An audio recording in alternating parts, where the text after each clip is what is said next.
Have you ever looked at a photograph from your own childhood? One you've seen 1,000 times and suddenly noticed something you'd never seen before. A detail in the background. A strange expression on someone's face. And in that instant, the entire memory, the entire story you've told yourself about that moment fractures and rearranges itself into something new, something unsettling. For the last year and a half, my entire life has felt like that. I've been staring at the photograph of my own family, a picture I thought I knew by heart, only to realize I was looking at a ghost. A stranger was smiling back at me from my brother's face. My name is Ethan, and this is not a story about a business deal gone wrong.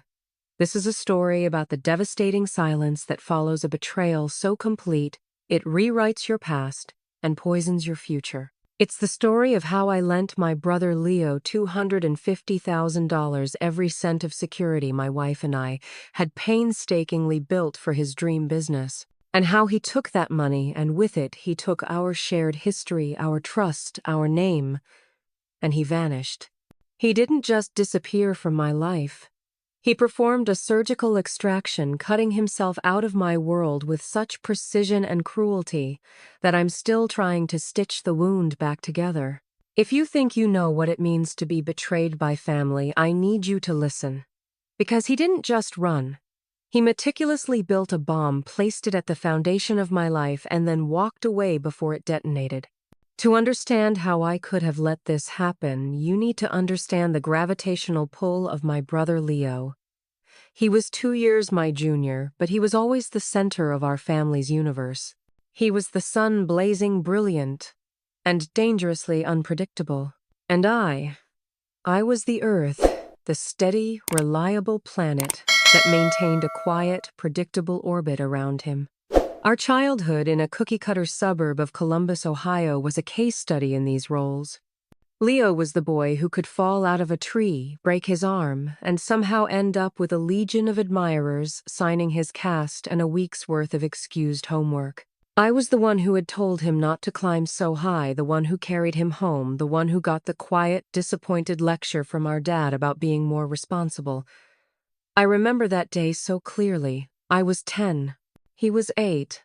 The bone in his arm made a sickening little crack, and his cry was immediate and piercing. But after the initial shock, his tears were almost performative.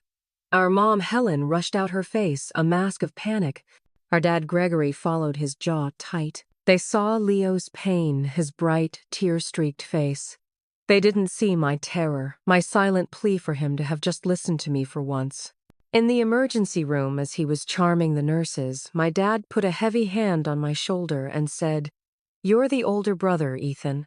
You have to look out for him." The message was clear. His recklessness was my responsibility. This dynamic became the blueprint for our entire lives. Leo was the artist, the dreamer. He was perpetually finding himself. That journey involved dropping out of a perfectly good state university to start a band called Cosmic Driftwood, a band whose entire repertoire consisted of 4 vaguely psychedelic dirges they played at the same dive bar 3 times before breaking up over creative differences. My parents called it his bohemian phase. When he spent $10,000 of their money on a high-end camera to become a filmmaker, only to produce a single, incomprehensible short film about a sentient traffic cone, they called it investing in his passion. Meanwhile, I was the boring one. I got a scholarship for computer engineering. I graduated with honors. I got a stable job at a software company. I met Sarah, the love of my life. We saved, we bought a modest house, we had our daughter Maya. I was building a life brick by brick, while Leo was building castles in the sky. My parents were proud of me, in the way you're proud of a well-functioning appliance. I was reliable. I worked. But Leo was potential. He was the lottery ticket they were sure would one day pay off. And the sick part is, for the longest time, I believed it too. I was his biggest investor emotionally, and far too often financially. I co-signed for his first apartment. I paid his cell phone bill for a year when he was between inspirations. I was his safety net. It was my job. I was the older brother. So, about 2 years ago, when he called me, his voice crackling with a kind of focused electric energy I'd never heard from him before I was predisposed to believe. He flew in from Denver, a city he'd moved to a year prior, and he sat at my dining room table, the one Sarah and I had bought with our first joint tax refund, and he laid out his masterpiece. He called it Aura Brew. It wasn't a coffee shop, he explained, his eyes alight with a terrifyingly convincing fire. It was an experiential hub, a community-forward artisanal roastery. The pitch was a symphony of buzzwords and beautiful ideas. He talked about direct trade, single-origin beans from a women-owned cooperative in Guatemala he'd supposedly been cultivating a relationship with for months. He had schematics for a proprietary low-heat roasting method that would, he claimed, change the industry. He had a business plan bound in faux leather that was over 50 pages long. It was filled with market analysis, 5-year growth projections, competitor breakdowns, and a social media strategy that was so detailed it included sample Instagram posts. He and Sarah and I sat there for 3 hours drinking a bottle of wine he'd brought. He was magnetic. He painted a picture so vivid I could practically smell the dark roast coffee and feel the warm reclaimed wood of the furniture. He made us see the live folk music on Friday nights, the local artists displaying their work on the brick walls, the loyal customers lining up for his life-changing coffee. Then he got to the point. He needed capital, $250,000. The number just hung there in the air, sucking all the oxygen out of the room. He had it all broken down in a spreadsheet, the lease on a perfect corner location in a rapidly gentrifying Denver neighborhood, the extensive renovations, the top-of-the-line, German roasting equipment, the initial inventory, marketing budget. He'd been to the banks, of course, but they were, in his words, risk-averse to new hospitality ventures without a year of operating revenue. He just needed a bridge loan, a family loan. From me. Ethan, he said, leaning forward, his voice dropping into an intimate, conspiratorial tone. I know I've chased some wild geese. I know. But this is different. This is the culmination of everything. I've poured my entire soul into this plan. You're not just investing in a coffee shop. You're investing in me. Finally. My wife, Sarah, is a project manager. Her entire career is about identifying risks and poking holes in optimistic timelines. She's practical, brilliant, and she doesn't get swept away by charm. She started asking the hard questions, her tone polite but firm. Leo, your projected revenue for year 1 seems incredibly aggressive. What's that based on? Your contingency fund for construction overruns is only 5%. Industry standard is closer to 15%. What happens if the permitting process with the city gets delayed? For every valid, pointed question she asked, Leo had a smooth, confident, and utterly plausible answer. He would flash a chart from his business plan, quote, a statistic he'd memorized, or just turn on that incandescent charm. Sarah, I knew you'd be the one to keep me honest, he'd say with a laugh, disarming her with a compliment, before deflecting the question. I watched them, a spectator at my own financial intervention. I saw the logic in every single one of Sarah's points. A part of my brain, the engineering part, was screaming at me that the numbers were too perfect, the plan too seamless. But another much older part of me was taking over. The part that had carried him home with a broken arm. The part that had felt the sting of our father's disappointment. This was my chance. My chance to be more than the boring, responsible one. I could be the one who helped the dreamer finally make his dream a reality. I could be the hero of the story. That night, long after Leo had left his business plan sitting on our table like a holy text, Sarah turned to me, her face etched with worry. Ethan, please, she whispered. My gut is screaming bloody murder. It's too slick. He's selling, not planning. I put my arms around her and told her it would be okay. I told her this time was different. I told her he deserved one real shot and we were the only ones who could give it to him. I convinced her. But the truth is, I was only convincing myself. The decision had already been made, not in my head, but in a place deep in my gut that had been conditioned for 30 years to put my brother's dreams before my own reality. If you've ever felt that pull between what you know is smart and what you feel you have to do for family, then you understand the impossible position I was in. And if you want to know how that single, heartfelt, catastrophically stupid decision became the first step on a journey into a nightmare, you need to stick around. Hit that subscribe button and ring the bell, because what comes next is a lesson in deception that you will not want to miss. The days following that fateful dinner were a blur of tense conversations and unnerving practicalities.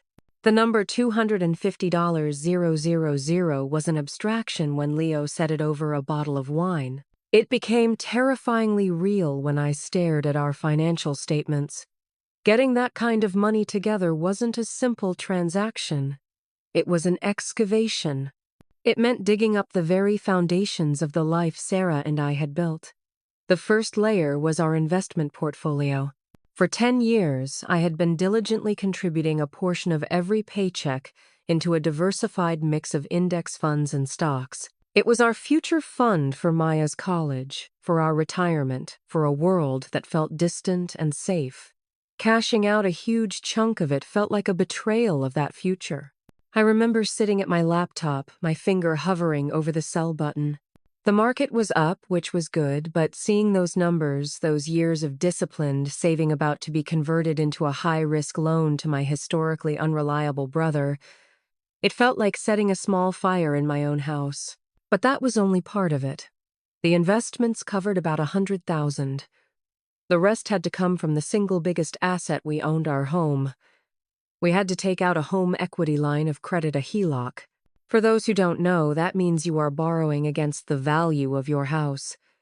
Your home, the one place on earth that is supposed to be your sanctuary, becomes the collateral.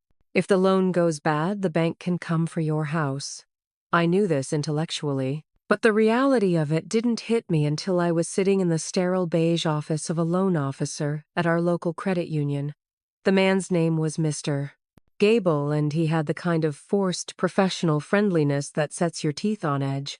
He walked us through stacks of paperwork, his voice a monotonous drone as he pointed out the variable interest rate, the repayment terms, the default clauses. Sarah sat next to me, silent and rigid. She had stopped arguing with me about the decision itself, but her disapproval was a palpable force in the room. She was supporting me, but she was not supporting this. Every time Mr. Gable used a phrase like, "in the event of non-payment or lien against the property," I could feel her flinch. I, on the other hand, was in full justification mode. I kept picturing Leo's face, the sincerity in his eyes. This was just a formality.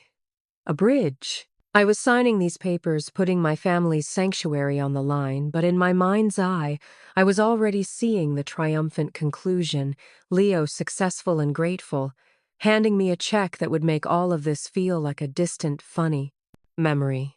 The pen felt like it weighed 100 pounds. As I signed my name over and over again, I wasn't just signing a loan document. I was signing a contract of faith, a testament to my desperate need to believe that my brother had finally truly changed.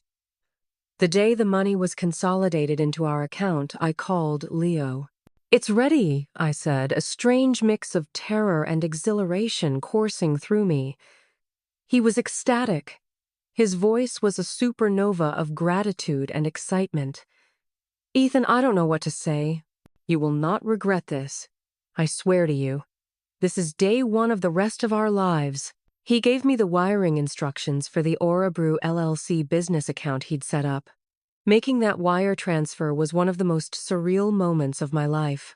I typed in the account number, the routing number, and then the amount 2500000.00.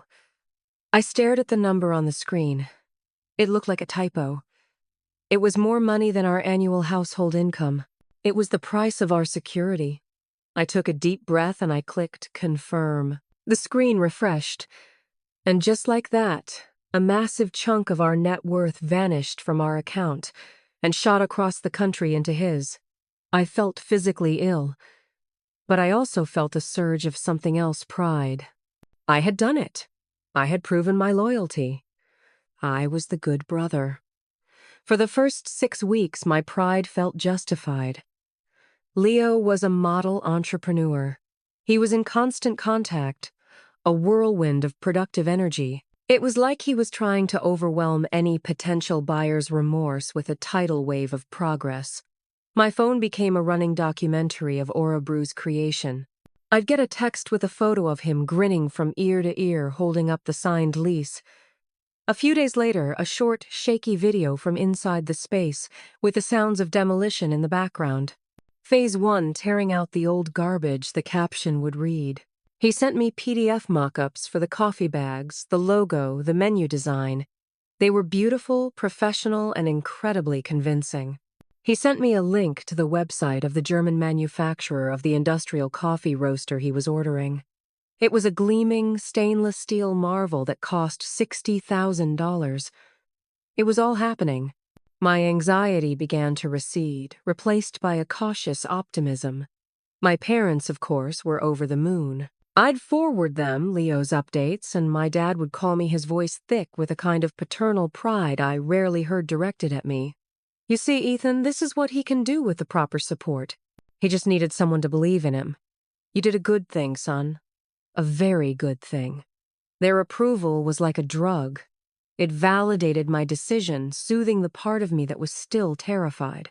It felt like, for the first time, my role as the responsible one and his role as the dreamer had finally aligned for a common good.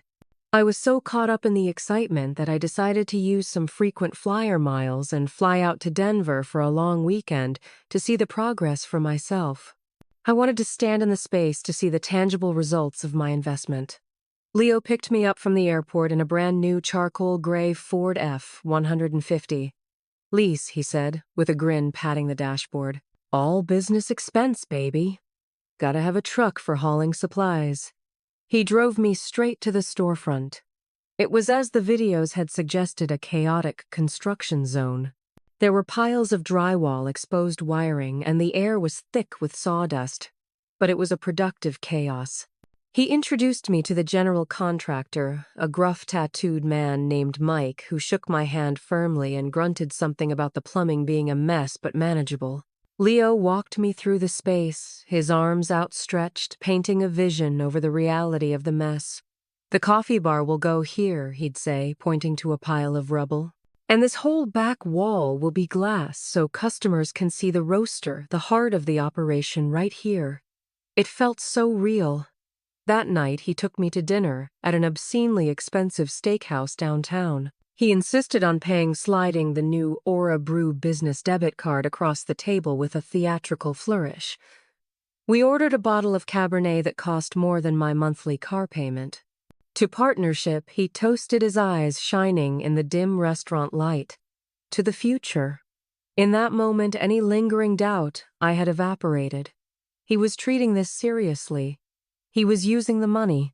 He was building his dream. But looking back now, with the brutal clarity of hindsight, the red flags were there. They were small, subtle things easily dismissed at the time. When I asked the contractor Mike for a copy of the project timeline and the building permits, he just shrugged and said Leo handles all the paperwork. I just swing the hammer. When I asked Leo to see the executed purchase order for the $60,000 roaster, he waved his hand dismissively. Oh man, it's like a 20-page PDF in German. Super boring. I'll forward it to you. He never did. During dinner, when I asked him how the first month's rent and the contractor's initial deposit had impacted the budget, he got vague. It's all tracking pretty close to the projections, man. Don't worry, I've got a great bookkeeper on it. I was the one with the finance background, but I let it go. I didn't want to be the responsible older brother raining on his parade. I was a partner now. I needed to trust him. I flew home feeling buoyant and reassured, willfully ignoring the tiny discordant notes in the symphony of his promises. I had seen the construction. I had met the contractor. I had witnessed the business debit card in action. I had all the proof I needed. I didn't realize that I hadn't been visiting a construction site. I had been visiting a movie set, and the entire production was designed for an audience of one. The initial intoxicating flood of updates in that first month and a half was like a powerful current carrying me along on a wave of optimism. But in the second month, that current began to slow. It wasn't an abrupt stop, which would have been an immediate alarm. It was a gradual, almost imperceptible tapering. The daily photos of drywall going up or new equipment being delivered became every few days updates, then weekly. The enthusiastic phone calls where Leo would talk my ear off about zoning variances or the nuances of different coffee beans were replaced by short, perfunctory texts. Big day plumbing inspection. Will call later. He never did. When I would try to call him, it would increasingly go straight to his voicemail, a cheerful, confident recording of his voice that was starting to feel disconnected from reality. Hey, you've reached Leo. I'm probably crafting the perfect espresso or building the future of coffee. Leave a message, and I'll get back to you. A few hours later, a text would come through always with a plausible, business-related excuse. Sorry, man, was in a marathon meeting with the architects. Totally swamped. Or just spent all day in a warehouse sourcing reclaimed wood. Exhausted.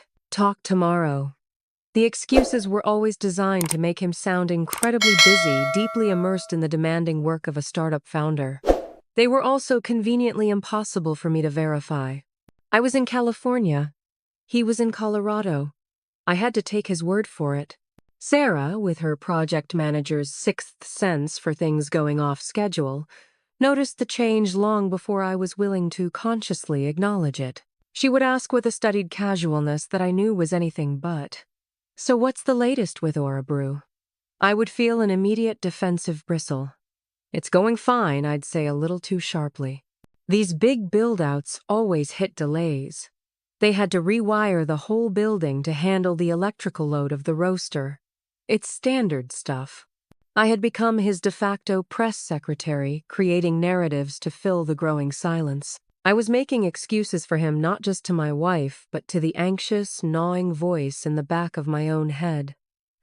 The first HELOC payment was automatically withdrawn from our checking account. Seeing that transaction, a very real debit of nearly $1,500, was a jolt of cold water. It was the first tangible consequence of my decision, a monthly reminder of the colossal risk I had taken. Each payment was now a silent prayer that I was just being a worrywart. By the third month, the anxiety had morphed into a low-grade, persistent dread. The updates had ceased entirely. My phone calls now went to voicemail 90% of the time. The cheerful recording about building the future of coffee had begun to sound like a cruel taunt. My texts, simple questions like, hey, just checking in. How's it going? Were met with a crushing digital silence. The green bubble would just sit there on my screen, unresponded to for days at a time.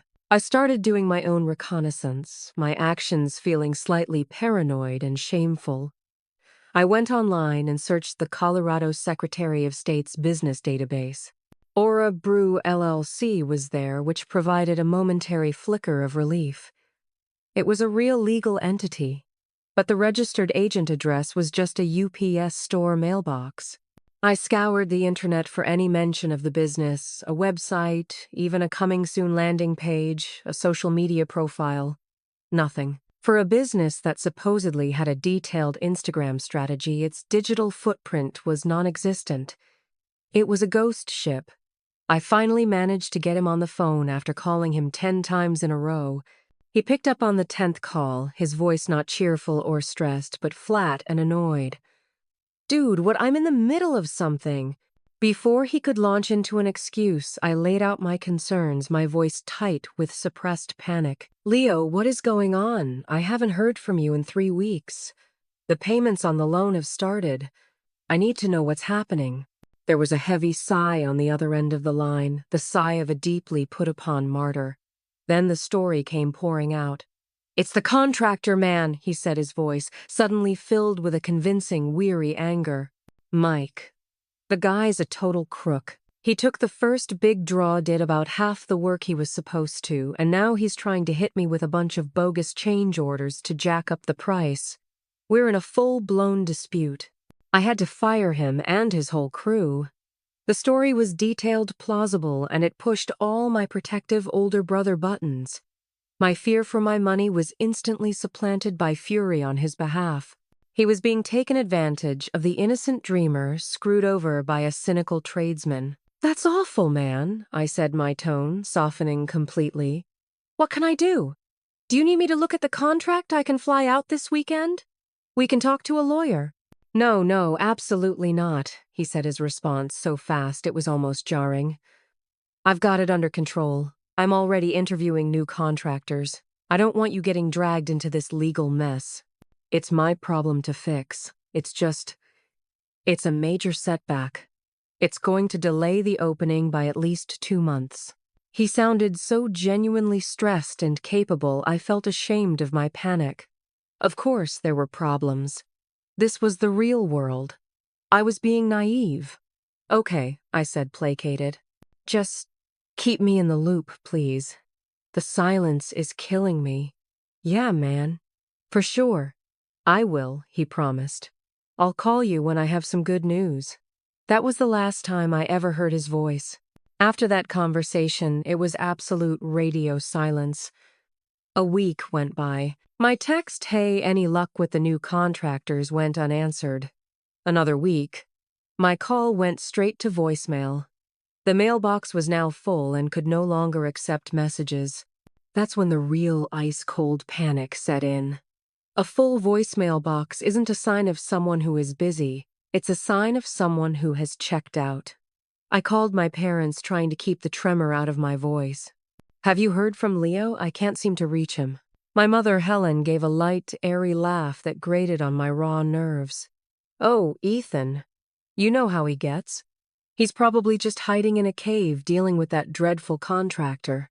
He hates confrontation. He'll surface when it's all sorted out. You need to have a little more faith." They were his lifelong enablers, always ready to paper over his massive character flaws with excuses about his artistic temperament. Their denial, their refusal to acknowledge the seriousness of the situation made me feel completely, utterly alone. I couldn't eat. I couldn't sleep. I would sit in my office at work, staring at lines of code that made no sense, my mind endlessly replaying every conversation, every promise, every red flag I had so willingly ignored. Finally, I reached a breaking point. I booked a one-way flight to Denver for the next morning. I told Sarah I was going to sort out the contractor issue once and for all. It was a lie of omission, and the shame of it was a physical weight, but I couldn't tell her the deeper, darker fear that was taking root in my soul, the fear that there was no contractor, that there was no dispute, that there was nothing. The flight was an exercise in torture. I kept imagining what I would find. Maybe he was depressed, holed up in his apartment, ashamed of the delays. Maybe he had gotten in over his head and was just scared. I entertained a dozen scenarios, each one painful, but all of them preferable to the truth that was waiting for me. I landed at DIA, rented the cheapest car they had, and drove not to his apartment, but straight to the address of Aura Brew. My hands were slick with sweat on the steering wheel. My heart felt like it was going to beat its way out of my chest. I turned onto the street, a trendy block with breweries and boutiques. I saw the corner building from the pictures he'd sent, and I saw the sign. It wasn't a grand opening soon banner. It was a large, professional red and white sign in the window. "For Lee's," it said in huge, unforgiving letters. Below it was the name of a commercial realty group and a phone number. Time seemed to slow down. I parked the car, my movements stiff and robotic. I got out and walked to the front window, my own reflection, a ghostly image superimposed over the darkness inside. I cupped my hands around my eyes and peered in. It was empty. Not construction site empty. It was untouched since the last tenant left empty. The walls were scuffed, the concrete floor was dusty and bare. There were no piles of drywall, no stray wires, no sawdust, no sign that a single tool had ever been lifted in that space. It was a hollow shell, a lie made of brick and glass.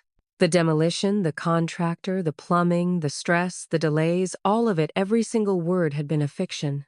In that moment, staring into that vacant space, the world didn't just tilt on its axis. The ground beneath my feet dissolved into nothing, and I was in a free fall. He was gone. The business had never existed. and my family's future was gone with him. Standing on that sidewalk in Denver, staring into the abyss of that empty storefront felt like the world had gone silent.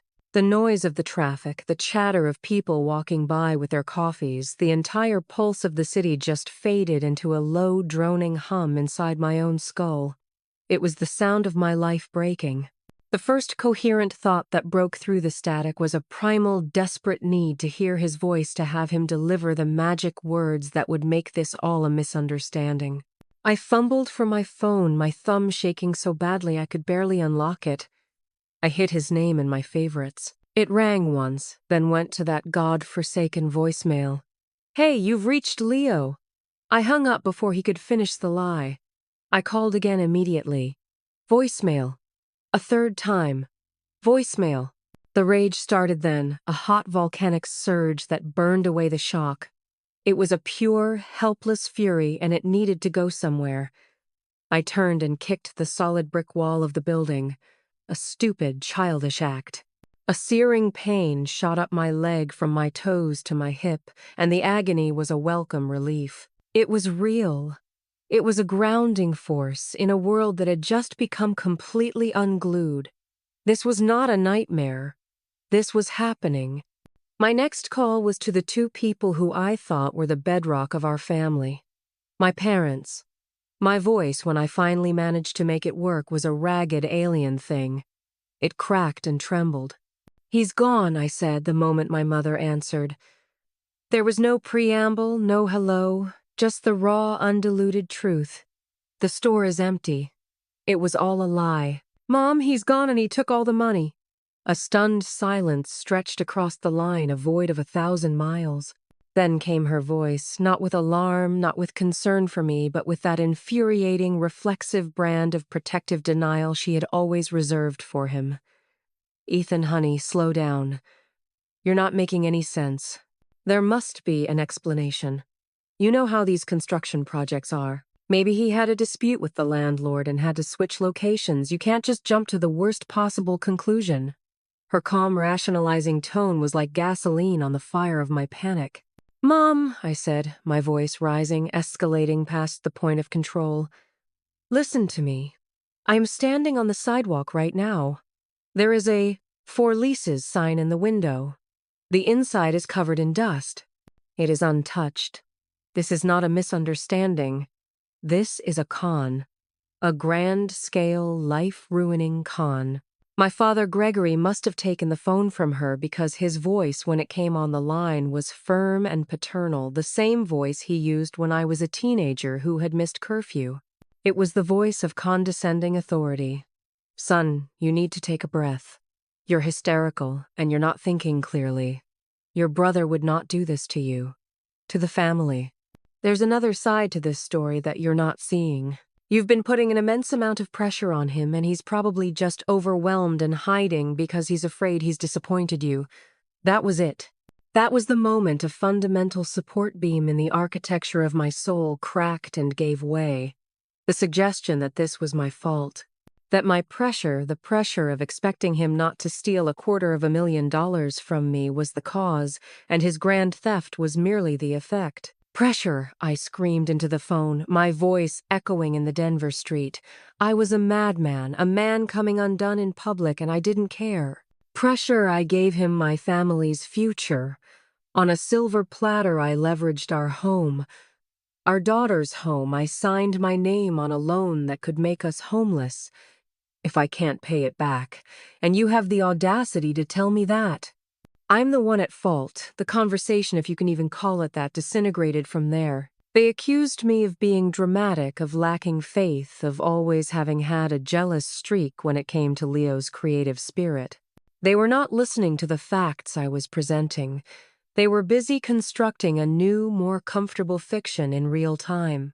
A fiction in which Leo was the sensitive, misunderstood artist, and I was the demanding, materialistic older brother who had pushed him into a corner. I hung up on them. I had never hung up on my parents in my entire life. But in that moment, they felt like strangers, co-conspirators in my own ruin. They weren't protecting their son, who was the victim. They were protecting the pristine, idealized image of the son who was the criminal. The flight home was the longest 5 hours of my life. I sat in a window seat, staring out at the clouds, my mind a churning vortex of shame, rage, and a profound, bottomless dread. Because the worst part was still ahead of me. I had to go home and tell Sarah. I had to walk through the front door of our beautiful, happy home, a home whose very foundation was now built on a lie, and I had to look my wife in the eye and tell her that her worst fears were not only true but were a pale imitation of the catastrophic reality. I had to confess the full, devastating scope of my failure as a husband and a protector. I walked in the door close to midnight. She was waiting up for me on the couch, a book lying open but unread in her lap. She knew the second she saw my face. The defeat was written all over me. She didn't say a word. She just stood up, looked at me with an expression of heartbreaking pity and said, "Tell me." We sat at our kitchen table in the very same chairs where Leo had spun his web of lies, and the whole ugly story came pouring out of me. The empty store, the for-lease sign, the unanswered calls. And worst of all, the conversation with my parents, their instant, unthinking defense of him. I told her everything, a raw, unfiltered confession of my own gullibility. I braced myself for the explosion. For the tears, the screaming, the furious, righteous "I told you so" that I so richly deserved. But Sarah did none of that. She sat perfectly still, her hands clasped on the table, and she absorbed every word like a shield. Her silence was a testament to her strength. When I was finally done, my voice a wrecked whisper, she just looked at me. A single silent tear traced a path down her left cheek. She wiped it away with the back of her hand and met my gaze, her own eyes clear and steady. "Okay," she said. Her voice wasn't angry. It wasn't accusatory. It was quiet, but it was as strong as forged steel. "So, what do we do now?" Her use of the word "we" was a life raft in an ocean of despair. It was an act of grace so profound it made my own failure feel even more acute. She was already in problem-solving mode, already a partner in a catastrophe she had warned me about. The weeks that followed were a grim education in the brutal mathematics of our new reality. We were out $250,000. That was the headline. The fine print was the monthly HELOC payment, a non-negotiable $1,500 vampire that sucked the life out of our bank account. Our comfortable middle-class life evaporated overnight. We immediately canceled the trip we had planned to the Grand Canyon for Maya's 5th birthday. We stopped all discretionary spending. No more dinners out, no more new clothes, no more casual trips to Target. Every single grocery bill was scrutinized. Every purchase became a painful calculation. The easy, unthinking comfort of our existence was replaced by a constant humming anxiety about money. It was a heavy, suffocating blanket that smothered everything, putting a silent, immense strain on our marriage. There were nights we would lie in bed, the darkness between us thick with all the things we weren't saying. I knew she was worrying about the mortgage, about Maya's future, about me. The money became a third person in our relationship, a cold, silent ghost that sat between us at the dinner table and lay between us in our bed. I tried to pursue legal action. I went to the police, my hands shaking as I explained the situation. They were sympathetic, but they called it a civil matter. A family dispute gone sour. Since I had willingly transferred the money, it wasn't technically theft. It was fraud, which was infinitely more complicated and expensive to prove, especially when the person you're accusing has vanished off the face of the earth. My only recourse was to hire a lawyer and sue my own brother, a process that would cost tens of thousands of dollars we didn't have, with no guarantee of success. It was another dead end. My parents, in the meantime, had fully committed to their narrative. They would leave me voicemails, not asking how I was, but offering updates on their own fictionalized version of events. We got an email from an anonymous account, my mother's voice would say, full of false hope. "We're sure it was Leo. He just said he was on a spiritual journey and needed to disconnect for a while." They never forwarded these supposed emails. They were gaslighting me, trying to convince me that my reality was the delusion and their fantasy was the truth.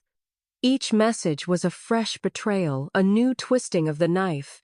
Eventually, I stopped listening to the voicemails. Then I blocked their numbers. The silence was a profound, heartbreaking relief. The chasm between us had become too wide to even shout across. The family I had nearly bankrupted myself to earn the respect of was gone.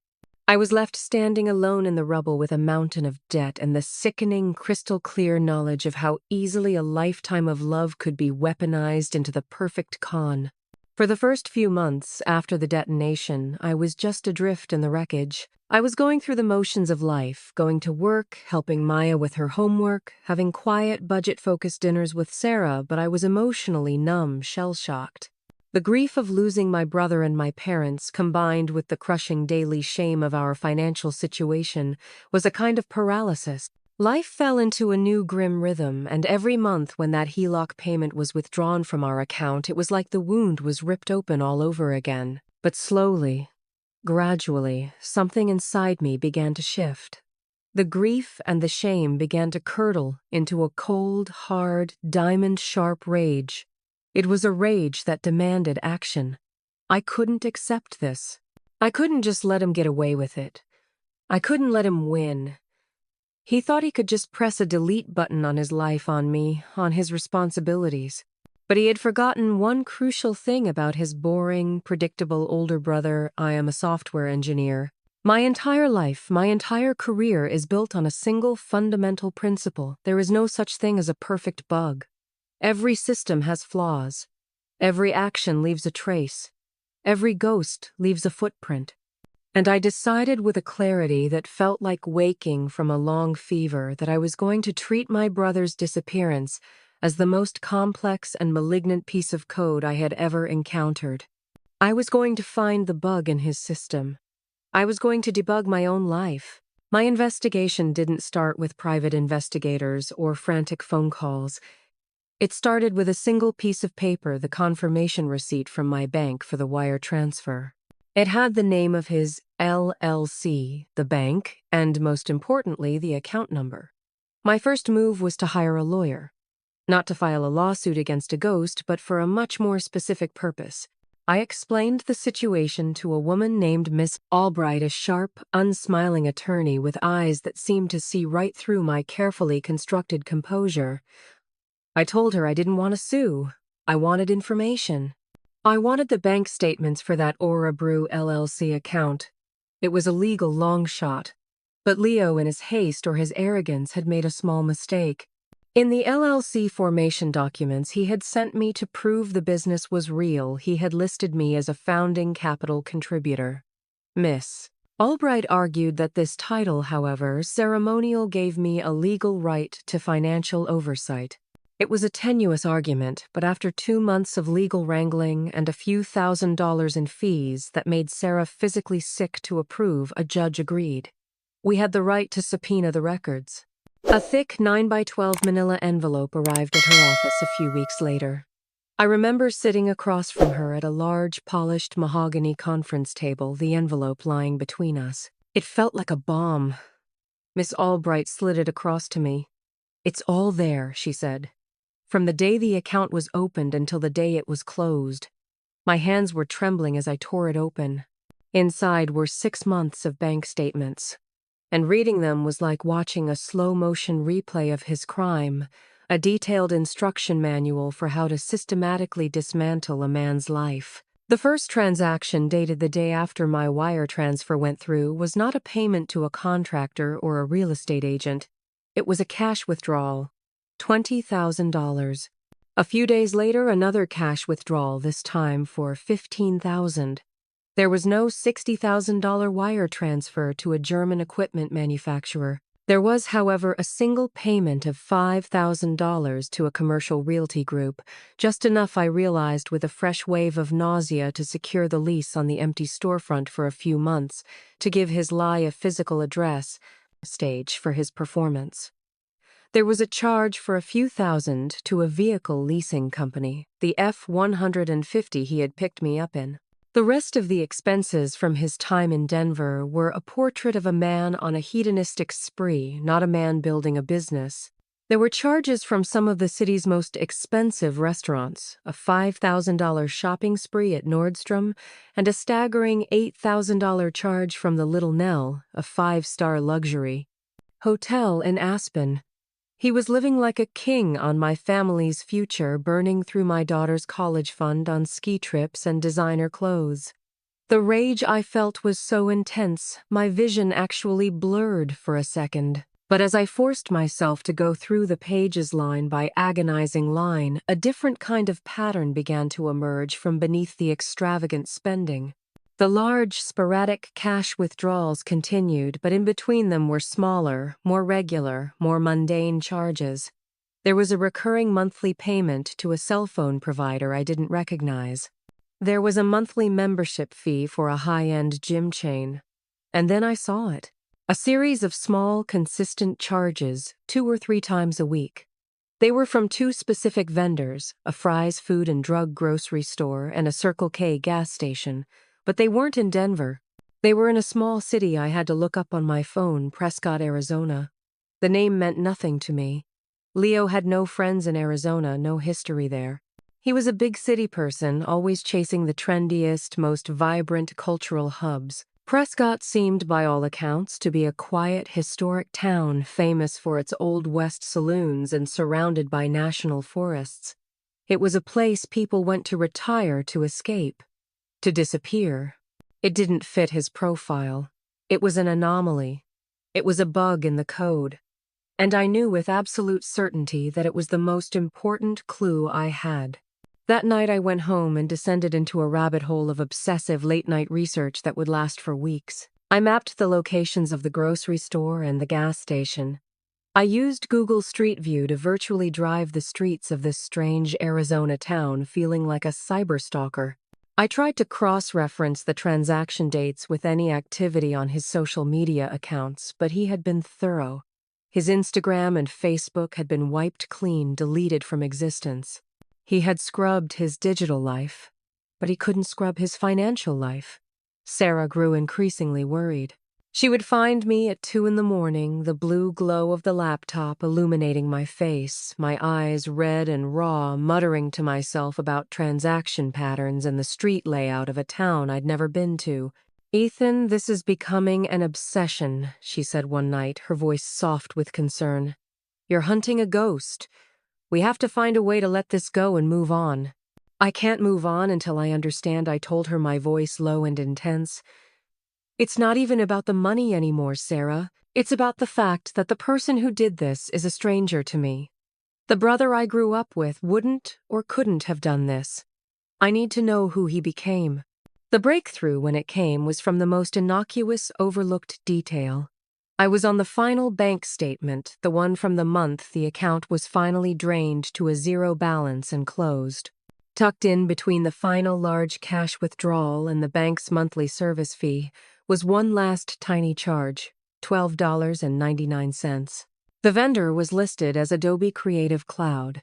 It was a recurring monthly subscription, the kind of small automated charge that's easy to forget when you're busy faking your own death. On a wild, desperate hunch, a memory surfaced. Years ago, during his filmmaker phase, Leo had created an online portfolio to showcase his work. I hadn't thought about it in half a decade. I had to dig through ancient emails to find the link, assuming it would be long dead. But it wasn't. The website was still active, a dusty, outdated relic of his past ambitions. But there was a gallery tab I'd never seen before. I clicked on it, and my heart stopped. There, uploaded just a few months before he vanished, was a new gallery of photos. They were professionally shot portraits, not of landscapes or still lifes, but of a woman. A beautiful dark-haired woman with a warm, genuine smile. And in several of the photos, she was holding the hand of a little boy no older than 3 or 4, with a mop of curly brown hair and my brother's unmistakable eyes. The background in every single photo was breathtaking and iconic. It was the Granite Dells, the famous otherworldly rock formations located just outside of Prescott, Arizona. He hadn't just disappeared. He had disappeared to someone. He had a secret life, a whole secret family, and I had just paid for their happily ever after. Discovering those photographs was like finding a secret hidden room in the house you've lived in your entire life. Suddenly, the architecture of everything you thought you knew is wrong. The investigation was no longer a forensic accounting exercise, a cold trail of numbers on a page. It became a deeply, painfully personal quest. The woman with the warm smile, the little boy with my brother's eyes, they weren't just clues. They were the answer. They were the why. My brother, the man who had always flitted from one relationship to the next, who always claimed that settling down was a trap for the uninspired, had a family, a whole secret family. The scale of the deception was breathtaking. He hadn't just lied about a business. He had lied about his entire existence. He had built a firewall between his two lives, and he had used my life savings as the fuel to power his new one. The betrayal I felt was no longer just about the money. It had metastasized into something far more intimate and monstrous. He hadn't just stolen from me, he had erased me. I didn't tell Sarah about the photos right away. The words wouldn't form. How do you explain that? How do you articulate that your brother's crime wasn't a simple act of desperation, but a calculated long-term plan to fund a double life? It sounded like the plot of a bad daytime soap opera. It was too bizarre, too theatrical to be real. I needed to see it to confirm it with my own eyes before I could even begin to explain it to her. I needed to stand in this new reality before I could ask her to stand in it with me. So I lied. I told Sarah that I had found a credible lead on a business Leo had been seen associating with in Arizona, and that I needed to go there for a couple of days to check it out. I framed it as a final, desperate attempt to get some closure, a way to definitively close this chapter so we could finally truly begin to move on. She looked at me, her eyes filled with a mixture of doubt and deep concern for my mental state. She knew I was holding something back, but she also saw the relentless, almost feral determination in my face. She knew with the quiet wisdom of a person who truly knows you that I wouldn't be able to find peace until I had followed this ghost to the end of the trail. "Just be careful, Ethan," she said, her voice tight with worry as she hugged me at the front door. "Promise me whatever you find out there. You come home. You come back to us." Her words were a lifeline, a reminder of the real world I was fighting for. The 12-hour drive from Southern California to Prescott, Arizona, was a surreal pilgrimage into the heart of my brother's deception. The familiar sprawling suburbs of my home state slowly gave way to the vast, empty, beautiful, and deeply alien landscape of the Mojave Desert. I drove in a near trance, fueled by coffee, anger, and 1,000 unanswered questions. I had printed out the best photo of the woman and the little boy and placed it on the passenger seat next to me. It stared up at me for the entire drive. I would glance over at it, trying to read the story in their faces. She looked genuinely happy. The little boy looked loved and cared for. They looked like a normal family. A family whose entire existence was a crime scene. The thought made me physically sick. I checked into a nondescript rundown motel on the outskirts of Prescott, the kind of place with a flickering neon vacancy sign and the lingering smell of stale cigarette smoke in the threadbare carpet. The anonymity of the place was a comfort. I felt like a fugitive from my own life, a spy about to infiltrate enemy territory. The next morning I began the hunt. My first stop was the Fry's Food and Drug from the bank statements. I walked in, grabbed a shopping basket I didn't need, and spent an hour and a half wandering the aisles, my eyes scanning every face, searching for the woman in the photograph. It was a maddening, impossible task. The store was a river of strangers. I felt like a predator, my purpose there, sinister and strange. I left with a single Gatorade, my frustration mounting. I repeated the process at the Circle K and a few other local businesses, where his card had been used for small purchases. Nothing. The town was larger and more anonymous than I had imagined. Finding one woman without a name in a city of 40,000 people was pure insanity. I had to change my strategy. Instead of looking for her, a total stranger, I would look for him. Leo, for all his flaws, was memorable. He had a charisma, an energy that made people notice him. I drove to the one place in town that felt like it would be his natural habitat, Whiskey Row.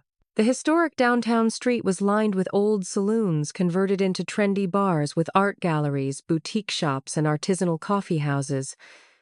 It had a carefully curated, rustic, cool vibe.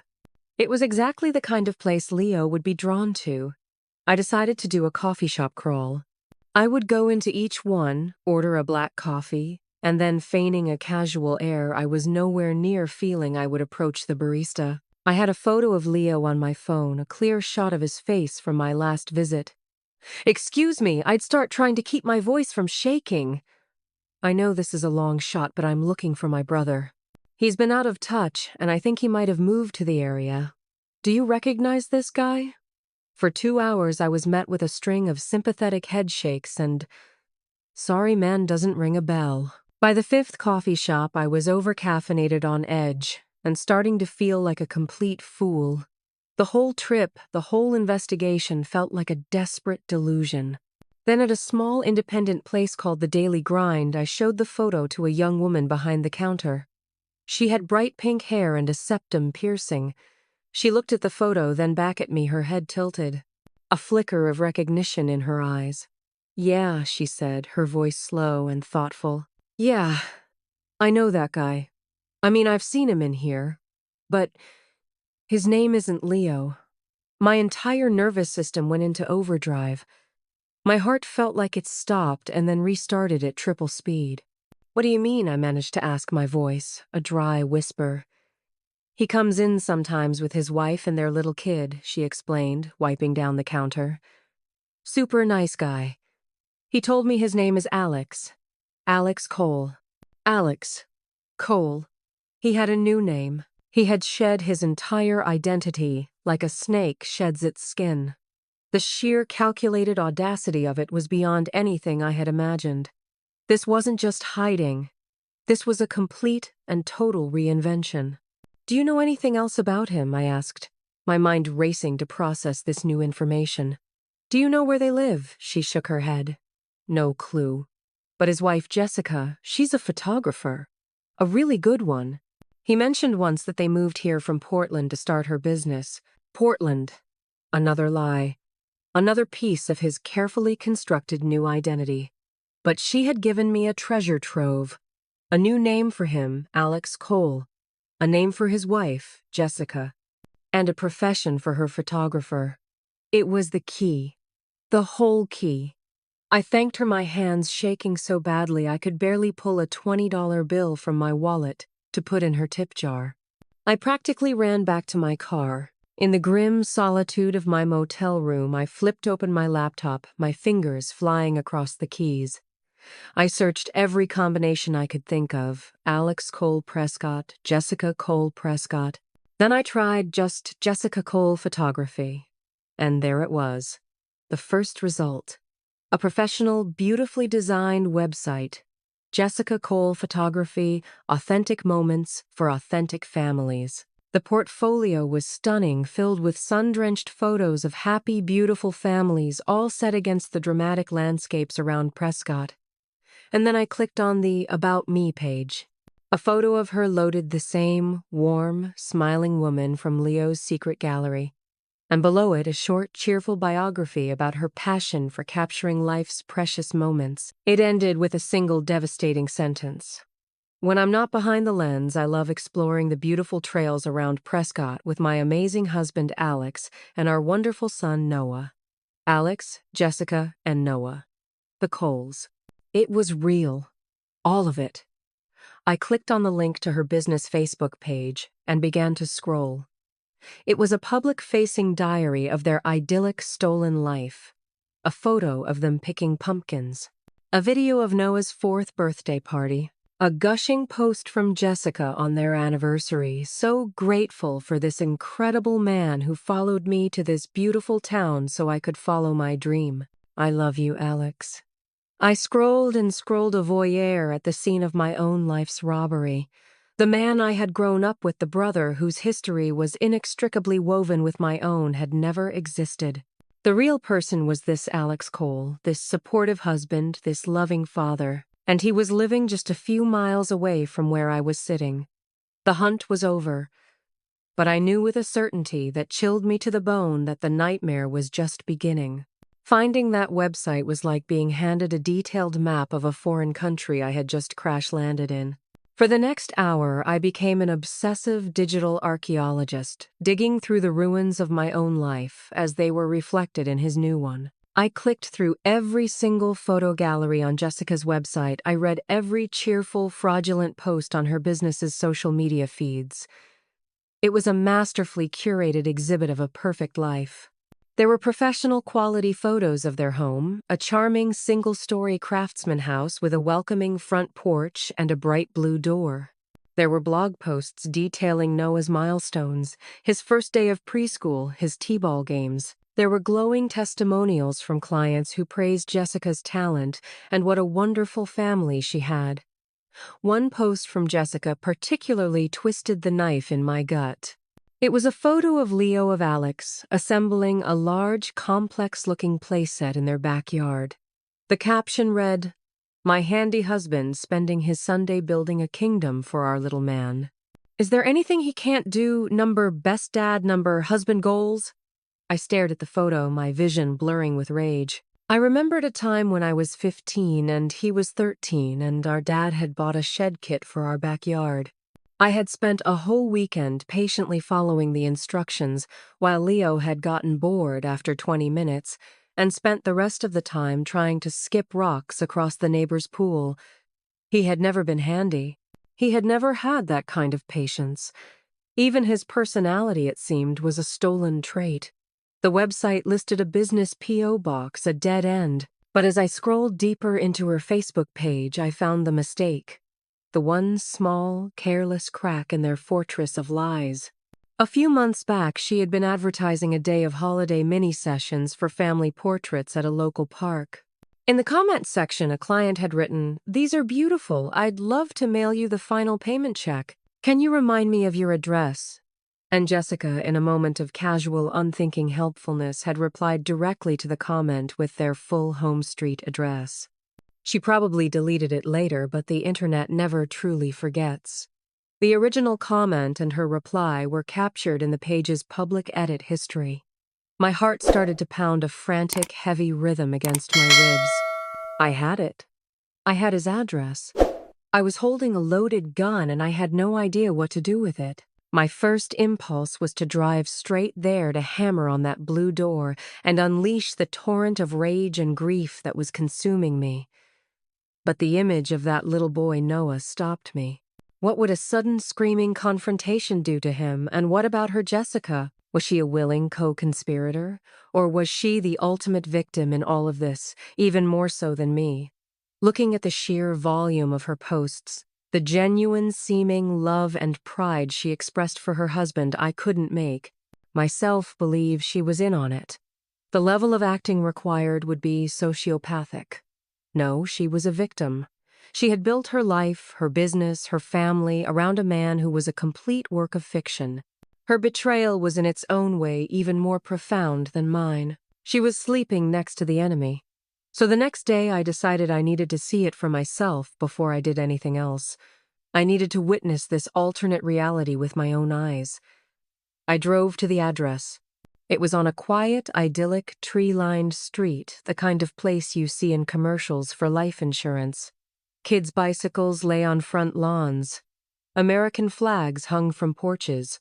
And there it was. The craftsman house with the blue door and the porch swing looking exactly as it did in the photos. A small, bright red tricycle was parked at an angle on the walkway. It was so painfully, nauseatingly normal it felt like a violation. I found a parking spot down the block far enough away to be inconspicuous, but close enough to have a clear view of the house. And I just sat there, and I watched. For 2 hours, my engine was off my hands, gripping the steering wheel, just staring at the house. It was one of the longest, most surreal 2 hours of my life. My mind was a chaotic slideshow of memories. I saw Leo and me as kids building a pillow fort in our living room. I saw him at my wedding giving a charming, hilarious best man speech. I saw him sitting at my dining room table, his eyes shining with false sincerity.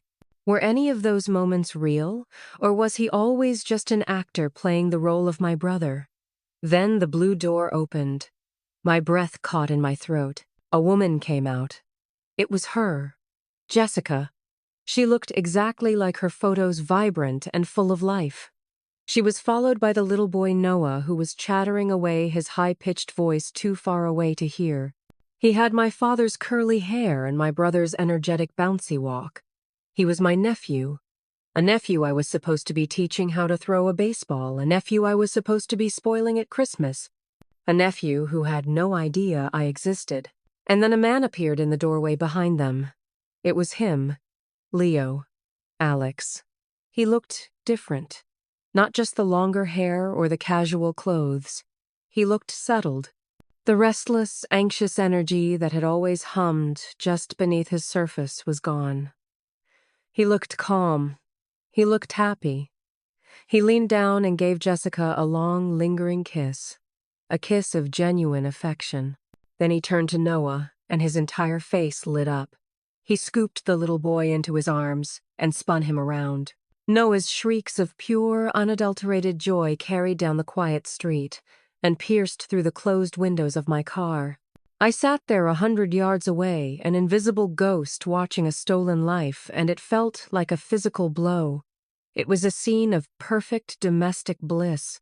This was the life he had described to me, the end goal that Aura Brew was supposed to achieve. He hadn't built a business to get this life.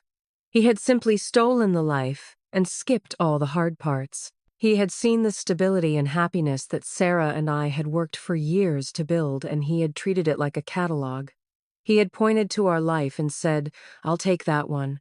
The love, the laughter, the simple, beautiful normality of a father playing with his son on the front lawn, it was all a performance, but the audience was a woman and child who believed with all their hearts that it was real. I watched them go back inside the blue door, closing with a quiet click, sealing them away in their perfect, fraudulent world.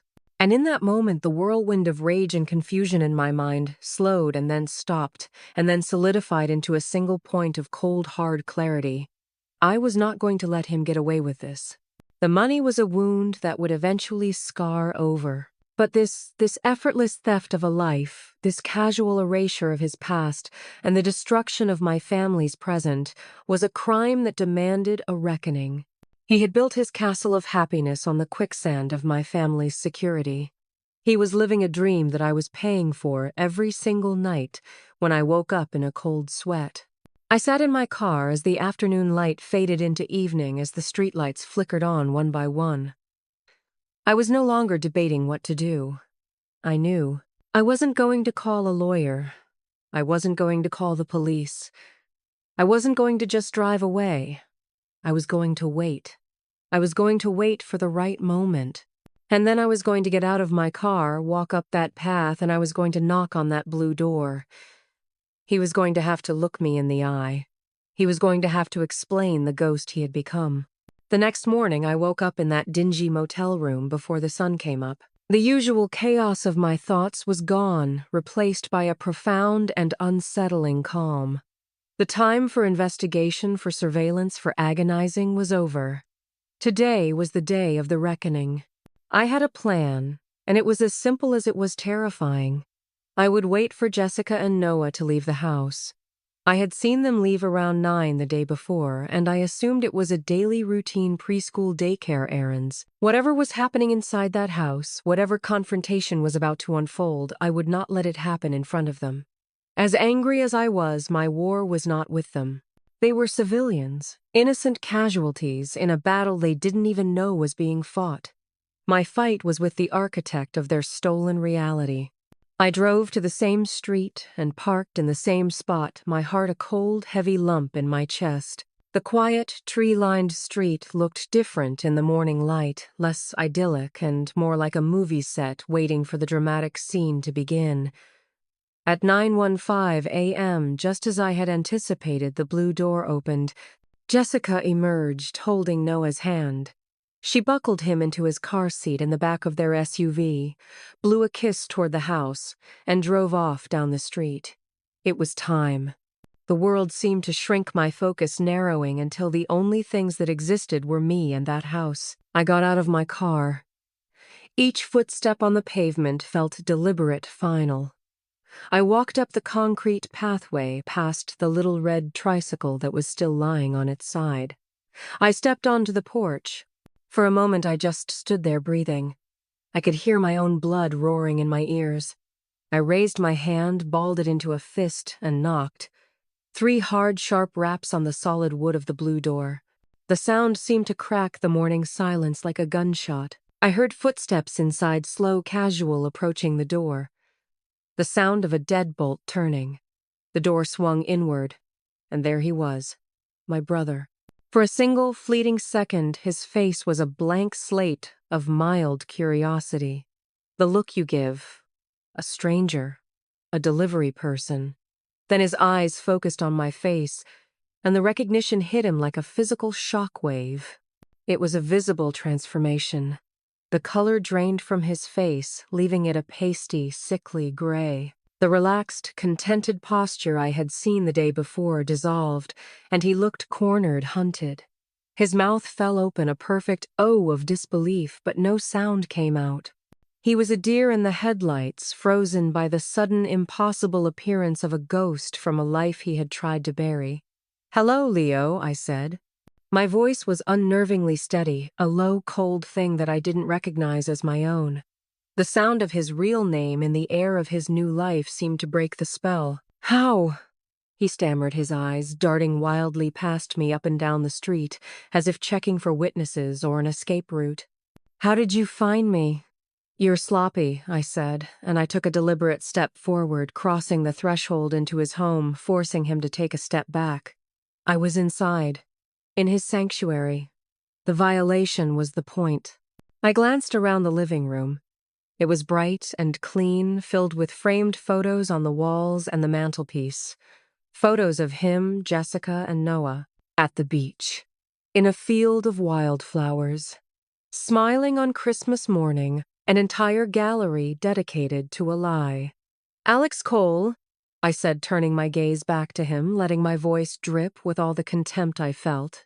"That's the best you could come up with. It sounds like the name of a character in a bad spy novel."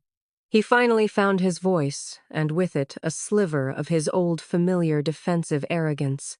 "You shouldn't be here, Ethan," he said, his voice a low growl. "This is my home. This is my life. You have no right to be here." "No right," I let out a laugh, but it was a harsh, ugly, humorless sound. "No right. I paid for this life, you pathetic fraud. I paid for this house. I paid for the wood floors you're standing on. I paid for those picture frames on your mantelpiece. I paid for it with a second mortgage on my house, with my wife's peace of mind, with the money we were saving for our daughter's education. So don't you dare stand there in your stolen life and lecture me about rights." I had always imagined this confrontation as a storm of shouting, of tears, of catharsis. But the reality was colder, quieter, and more suffocating. He didn't deny it. He couldn't. He just stood there, a phantom trapped by the truth, his lies offering him no protection. "I was going to pay you back." He mumbled the words, so weak and pathetic they barely registered as sound. "The business. It ran into some trouble. I had to pivot. This is all just a temporary situation." "Stop." I cut him off, my voice like a whip crack. "Just stop. For 1 minute in your miserable, selfish life, stop lying. There was no business. There was no Mike the contractor.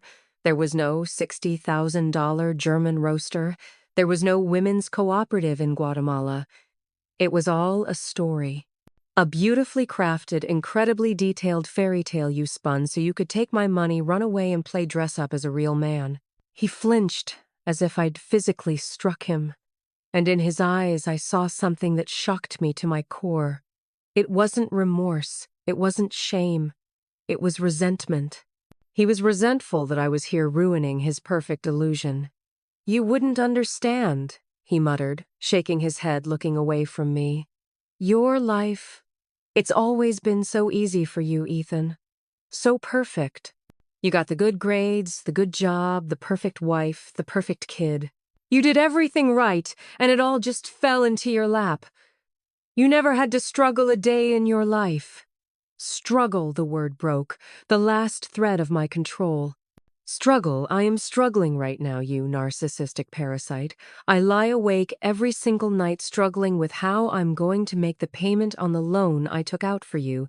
I struggled to explain to my 5-year-old why we couldn't go to the Grand Canyon for her birthday.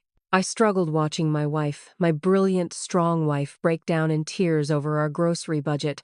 That is my life now, the one you shattered. Don't you dare talk to me about struggle. He had no answer to that. The truth was a physical presence in the room, sucking all the air out. Finally, I asked him the one question that was at the heart of it all. Why? I asked, my voice dropping. Not just the money, Leo. I want to know why you did all of it. The elaborate lies. The disappearing act, wiping your whole life away. Why he looked away from me then, his gaze landing on a photo of him and Noah on the mantel. A photo of him lifting the boy up, both of them laughing. His expression softened just for a moment. Because I was tired, he said, his voice a raw whisper. I was so tired of being me. I was tired of being Leo, the screw-up, the one who always failed. Every business idea was a disaster. Every relationship fell apart. I was a constant disappointment to Mom and Dad, to you, to myself. Then I met Jessica, and Noah came, and they didn't know that guy. They didn't know Leo. And I realized I couldn't be him for them. I couldn't let them down. So I had to become someone else, someone better, someone who could give them a good life. So you became a thief, I shot back, the quiet tragedy of his confession, doing nothing to quell my anger. You didn't become someone better, Leo. You became a monster. You built a life of goodness on a foundation of pure evil. You built your family's happiness on the ruins of mine. What do you think happens when the foundation crumbles? What happens when she finds out that her husband, her Alex, is a lie? He turned to look at me then, and the softness was gone. His eyes were cold, calculating. She won't find out, he said, his voice flat and steady. Because you're not going to tell her. It wasn't a plea. It was a statement. A threat. You're a good guy, Ethan. You've always been the good guy. You wouldn't destroy a family. You wouldn't break that little boy's heart just to get your revenge on me. The manipulative genius of it, the sheer, breathtaking cruelty knocked the wind out of me. He was using their innocence, their love for his fictional persona as a human shield. And he was right. He knew me. He knew I couldn't do it. I had come here for a fight, for justice, for my money. But what I found was the final, irrefutable proof that the brother I had known and loved my entire life was well and truly dead. In his place stood this cold, manipulative stranger. I looked at him, at this man wearing my brother's face, standing in the middle of his beautiful, hollow life. And the rage finally drained out of me, replaced by a vast, cold, empty pity. You're right, I said, my voice quiet, defeated. I won't tell her. Not for you. For them. But this is the end. You are dead to me. My brother died a 1.5 years ago. I don't know who you are, but I am done. I turned my back on him, walked out of the house, and pulled the blue door shut behind me, the click of the latch sounding like the closing of a coffin. I didn't get my money back. I didn't get an apology. But as I walked away, I realized I had gotten something. I had gotten the truth. And the truth, as terrible as it was, had finally set me free. The drive back from Prescott was the polar opposite of the drive there. The frantic, rage-fueled energy was gone, replaced by a profound and hollow emptiness. It was the calm that comes after a devastating storm has passed, leaving behind a landscape you no longer recognize. I had confronted the ghost, but there was no catharsis, only the cold, desolate finality of the truth. My brother was gone, and a manipulative stranger was living in his place. When I walked through my front door, Sarah knew just by looking at me. I sat her down and told her everything, the secret family, the new name, the idyllic life built on our ruin, and his final cruel threat to use his wife and child as a human shield. I expected anger, maybe even a final, resentful "I told you so." Instead, she took my hand, her grip firm and steady. "Not everything is gone," she said, her voice quiet but fierce. "He took the money. He didn't take us. We're not gone." Her words were an anchor, the first solid ground I had felt in days. In that moment, the we she offered was the only thing that mattered. The final call was to my parents. I laid out the cold, hard facts. Leo was in Arizona, living a lie with a wife and a son he'd kept hidden. I sent them the proof. I told them of his complete lack of remorse. After a stunned silence, my mother's first words were not of concern for me, but a trembling, wondrous whisper. "I have a grandson. My father was worse," attempting to reframe the crime. Well, he said at least the money went to building a family. They were already forgiving him, already weaving his sociopathic betrayal into the grand, tragic tapestry of their prodigal son. That was the end for me. I told them that as long as they chose his comforting fantasy over my harsh reality, I needed space. It was a final, necessary amputation. In losing the family I was born into, I began to fully appreciate the one I had chosen. Sarah and I were a fortress, and we would weather this storm together. It's been 2 years now. Life is different. We're still paying off the HELOC. It's a permanent scar on our finances, a monthly reminder of the cost of blind faith. But it's no longer a source of shame. It's just a bill, a problem with a solution. Sarah and I are stronger than ever, our marriage forged into something unbreakable by the fire we walked through together. We found joy in a simpler life, our priorities burned down to their essential, unshakable core, each other and our daughter. Out of a morbid curiosity, a few months ago, I looked her up. The Jessica Cole photography website was gone. Her personal social media page was still there, but her relationship status was set to complicated. All the photos of Alex had been scrubbed. The lie had obviously, inevitably imploded. I felt a brief, quiet sadness for her and their son, the true, innocent victims. But for him, for Leo or Alex or whoever he is now, I felt nothing. His story is no longer my burden to carry. My relationship with my parents never recovered. We exchange polite, hollow text messages on birthdays. They chose their story and I chose mine. In the end, this was never really about the money. It was about waking up from a lifetime of playing a role I was assigned at birth, the steady one, the responsible one, the safety net for a brother who was a black hole of need. I learned that loyalty, when it isn't reciprocated, is a slow form of suicide. I learned that the definition of family isn't about blood. It's about who stands with you in the wreckage. He didn't just steal $250,000 from me. He gave me a harsh, unwanted, and priceless gift: freedom. The freedom from a lifetime of responsibility for him, and the freedom to finally become my own rock, my own foundation. And that is something no one can ever take from me again. Thank you for listening.